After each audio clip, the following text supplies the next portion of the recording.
Good morning. It is 7:57 a.m. on Sunday, January 15th, 2017. I'm Christiana Ellis and I just got up.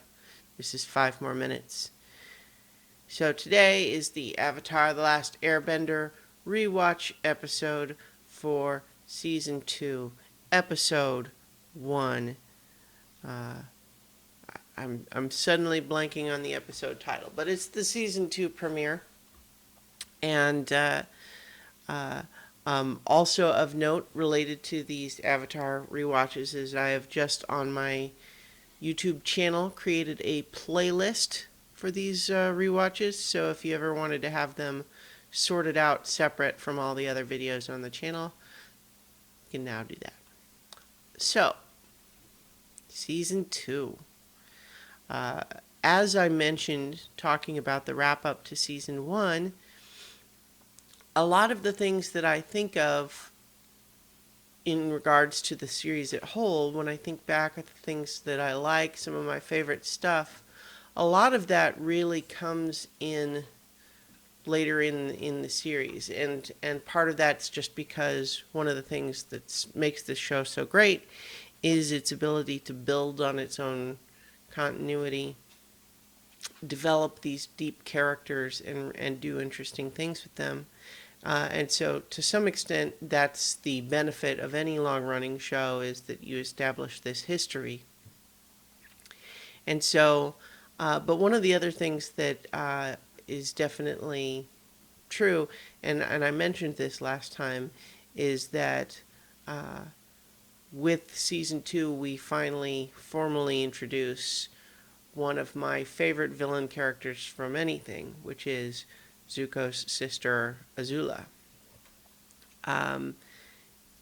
It's early yet, so she's not necessarily, we're only just meeting her. But boy, she develops in such an amazing way that it's really cool.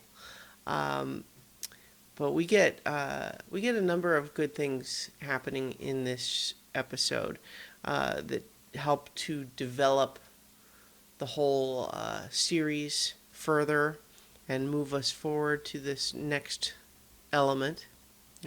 Element? Haha. That was an accidental pun. So let's start with Aang and Katara and Sokka. We meet them. They're at sort of a looks like a coastal fortress of some sort on the in the Earth Empire, the Earth Kingdom. They're headed to Omashu, which is the Earth Kingdom capital, where Aang is going to be learning earthbending from King Bumi, who we met relatively early on in Season 1. Aang's old friend. But there's a ways to go, and also Aang is still learning waterbending from Katara. We're reminded in the recap that she's going to be his waterbending master, even though we don't see a lot of that in this episode. But they're spending their time in this fortress, and they meet one of the Earth Kingdom's generals, who represents an interesting deepening of the morality of this series, because he ultimately, over the course of the episode, becomes what we could almost think of as a villain.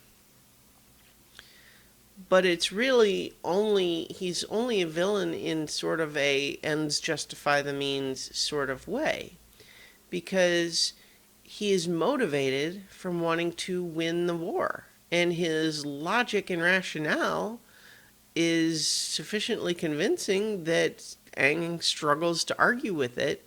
Namely, you were so powerful a weapon against the Fire Navy fleet during that siege at the North Pole that how could we not use that against the Fire Nation? The war is ongoing. People are dying every day. If we could end the war right now just by having you go into the Avatar state, why wouldn't we do that? And the thing is, unless you start looking into some higher, higher level sort of mythology and rationale, uh, it's an interesting question. It raises elements like the use of the nuclear weapons to end the war in World War II, for example, because we could easily say, okay, well, maybe we save lives by ending the war quicker, but who is it exactly that gets killed in the process? Not to mention the spiritual connection for Aang, where he still doesn't fully understand what's happening when he goes into the Avatar state. And we open with having him have a nightmare reflecting how it's a scary thing. He is not in control when that happens. And to be sure, we get recaps of the times that he had previously gone into the Avatar state, and they were always times of great distress, and largely tied to Aang's emotional state rather than his physical state. Because we remember even just the time when he found Monk Gyatso, there was no physical threat at that time, but it was just his emotional distress triggered it. And there's a reminder from Katara of, like, it didn't seem like it was you in there doing it. You didn't seem in control. And then and that's driven home by Aang's nightmare where he's viewing it from outside himself. And so it's a tricky thing because his instinct is immediately to say, that sounds like a bad idea. I don't remember those Avatar states fondly. They're scary and out of control. And it seems like his instinct is to say it seems wrong to try to force it in this way. But at the same time, it's hard to argue that there's not much time. They need to stop the Fire Lord, and it's taking too long to learn the elements. If this high-ranking military advisor is telling him that the way to win the war quicker, to save lives, is to use this thing, then why it's hard for him to argue. And so, he kind of struggles with it. And I think that's an interesting complexity. And it reflects, too, how much he still doesn't understand about all of this, especially the Avatar state. And so as he wrestles with it back and forth, the general is pretty insistent, but still seems friendly enough up until the point where Aang basically just says, no, I've thought about it, when I don't think that's the right thing to do. But it's a hard argument to make because he essentially has to make it based on, like, it doesn't feel right to him. One moment. As opposed to having some sort of a logical rationale, because every excuse he comes up with, the general has a reason why that shouldn't be enough reason to not do it. And so eventually he forces the general's hand, so to speak. The general puts Katara in danger in order to threaten, essentially, Aang. It's to say, oh, if you can only get into the Avatar state when you're in physical danger or when you're emotionally distraught, I will make that happen. And sure enough, it works, and Aang does enter the Avatar state and basically wrecks this fortress. Meanwhile, Aang is, having this is where he gets to discuss with his former reincarnated self, Avatar Roku, who tells him finally what the Avatar state is, what's happening when he enters the Avatar state. And it's all of the former avatars together doing all of their energy all at once, which is why it's so powerful. But the devastating reveal about it all is that if Avatar were to be defeated in the Avatar state, certainly a difficult task, but if it were to happen, no more Avatars. That's a scary prospect. And it starts for Aang really raising the bar in terms of, as much as you want to save lives, individual lives in a war like this, it puts higher level stakes on the table of saying, as much as you want to save everybody, how much are you willing to risk? Are you willing to risk the entire Avatar cycle? Something that is supposed to help keep the world in balance? Are you willing to put that on the table? I don't know. It's a tricky question. And it's also fun to just look at the general's actions here, and it's a nice reflection of the very question itself. Do the ends justify the means? What if your intentions are good, namely wanting to end the war? Does that allow you to justify taking actions that would otherwise be considered morally wrong? And it's a fascinating question, because we're left not liking this general and feeling like we need to move on from here. But it places a really great shade of gray in the moral complexity of the series, because the Earth Kingdom, we're on their side. You know, they're allies against the Fire Nation.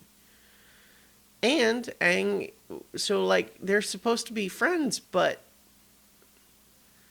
you know, and for understandable reasons, they might become dangerous. And I think that's great. You know, it's like several of the episodes last season, the one with Jet, for example, where we have an ostensible ally using tactics that are maybe inappropriate. He is indiscriminately killing as opposed to targeting. The idea of whether or not everyone in the Fire Nation is equally culpable for the actions of the Fire Lord. And also whether that, you know, just because someone is ostensibly on the good side doesn't mean that they're good. So there's some really, really great stuff, nuanced stuff tied into all of that. And then, you know, it also just sets up that, you know, Aang's next journey here, you know, they went to the North Pole, is to make it back to Omashu, but also he has not yet mastered waterbending, and now they're heading to the earthbending master. So, you know, we've got work to do still there.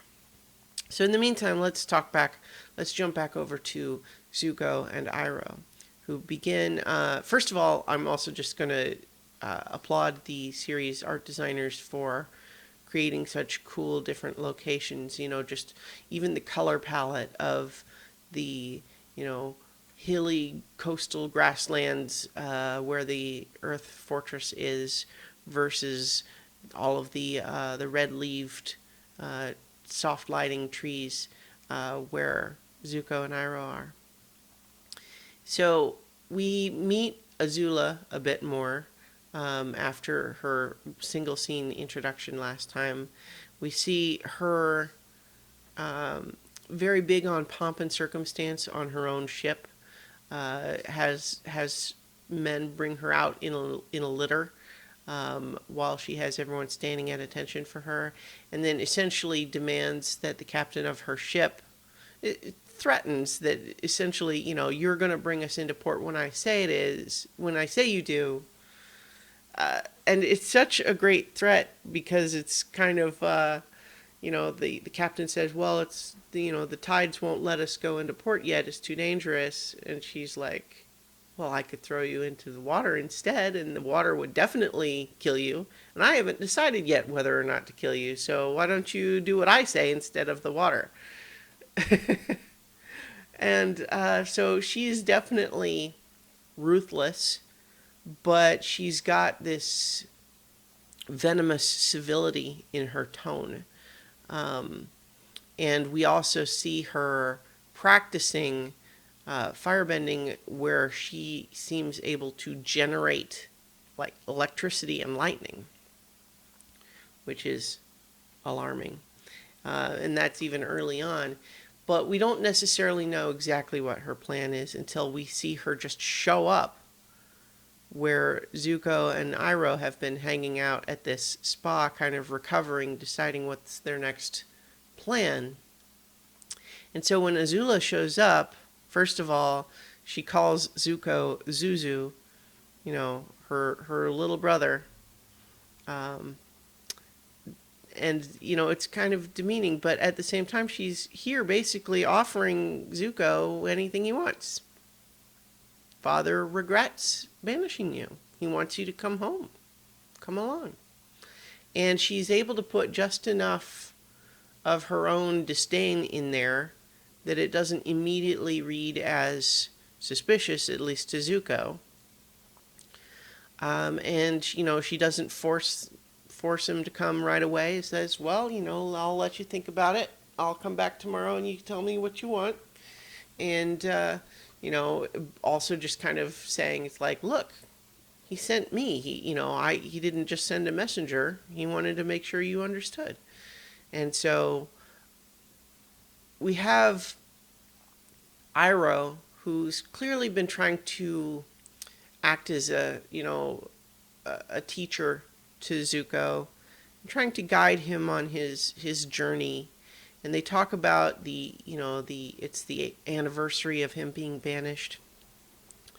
And it's difficult, but so when Azula shows up, there's immediately a tension within Iroh that we notice right away. He is suspicious, and he's basically saying, I've never known my brother to change his mind or to regret anything. So he doesn't believe it, but at the same time, Zuko is determined, and so he's not going to let him go alone. And so we have him go to meet her on the ship. He's excited, and what a great just little detail that the same captain accidentally just makes this little slip up where, you know, we see what could be read one way as, look, we've got all the soldiers out on deck to greet you and make a big formal process of welcoming you onto the ship, and is read more accurately as, look at all of these people we have here ready in case you try to get away. Because sure enough, when they're about to board the ship, the captain just says, get the prisoners on board. And all of a sudden, for both Iroh and Zuko, the play is up, and it's like, uh-oh, gotta fight our way out. And we see Zuko fight Azula while Iroh is fighting all of the other soldiers.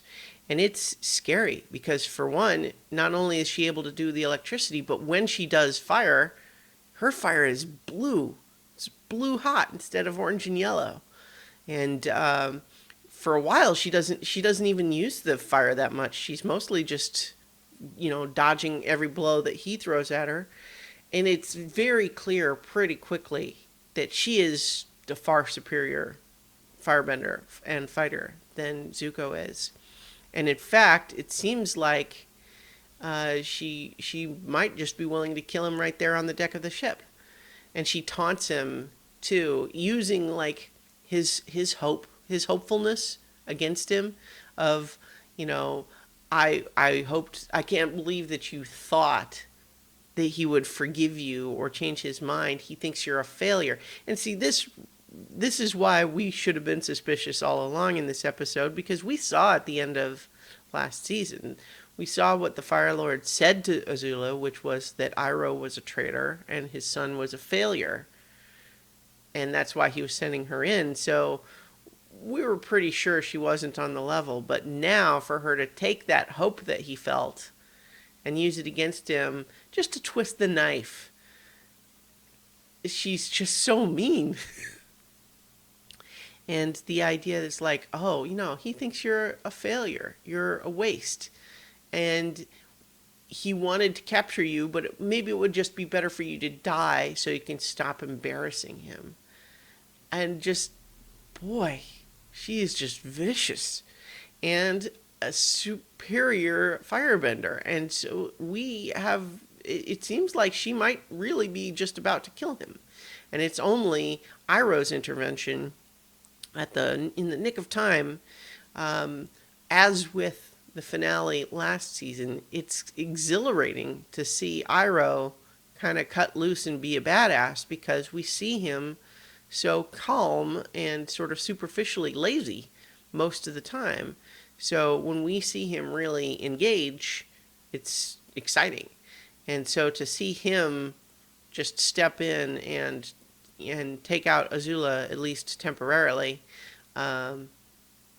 it's kind of scary and exhilarating and exciting. And of course, so now the end result of this is that Zuko and Iroh are officially on the run as fugitives from their own people. So it's not even a case anymore of Zuko is going to try to capture the Avatar in order to bring him home and win his honor back, because it seems like that's off the table. So now what will they do? And we finished the episode with them cutting their hair in a symbolic severing of ties with the Fire Nation.